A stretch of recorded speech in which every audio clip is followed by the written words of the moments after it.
Hi guys welcome to Python life. So ఈ రోజు job notification ఏంటి అన్నట్లయితే యాక్సెంచర్ ఈ కంపెనీ వాళ్ళు అప్లికేషన్ సపోర్ట్ ఇంజనీర్ రోల్కి అయితే హైర్ చేసుకుంటున్నారు. వీళ్ళ నుంచి అయితే మనం 6 LPA per annum అయితే ఎక్స్పెక్ట్ చేయొచ్చు ప్యాకేజ్ అనేది.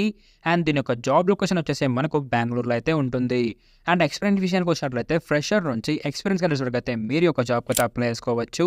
అండ్ బ్యాచెస్ విషయానికి వచ్చినట్లయితే 2024 నుంచి అండ్ బిఫోర్ బ్యాచ్ వాళ్ళ వరకు అయితే మీరు అప్లై చేసుకోండి యొక్క జాబ్కి. అండ్ ఈ యొక్క జాబ్కి ఎనీ గ్రాడ్యుయేట్ వాళ్ళు అయితే అప్లై చేసుకోవచ్చు. అండ్ ఇందులో మీకు మెయిన్ రావాల్సిన స్కిల్స్ ఏంటి అన్నట్లయితే like maintaining critical business systems and monitoring and అదేవిధంగా communication skills, documentation skills. So ఇలాంటి స్కిల్స్ కనుక మీకు వచ్చినట్లయితే మీరు యొక్క జాబ్కి అయితే అప్లై చేసుకోవచ్చు. సో ఈ యొక్క జాబ్ అప్లై అనుకుంటే బయోలో అయితే లింక్ ఉంటుంది. ఆ యొక్క లింక్ని క్లిక్ చేస్తే మీరు టెలిగ్రామ్కి అయితే రిలేట్ అయిపోతారు. అక్కడే మనకి ఒక జాబ్ లింక్ అనేది ఉంటుంది. సో లింక్ని క్లిక్ చేస్తే సైట్ అయితే ఇలా ఉంటుంది గైస్. ఇక్కడ నుంచి అయితే మీరు క్లియర్ కట్గా చూసి అయితే అప్లై చేసుకోవచ్చు ఈ యొక్క జాబ్కి. And do follow for more guys. మీరు ఫుల్ స్టాక్ పైథాన్ కోర్స్ నేర్చుకోవాలనుకుంటున్నారా? అయితే బయోలో లింక్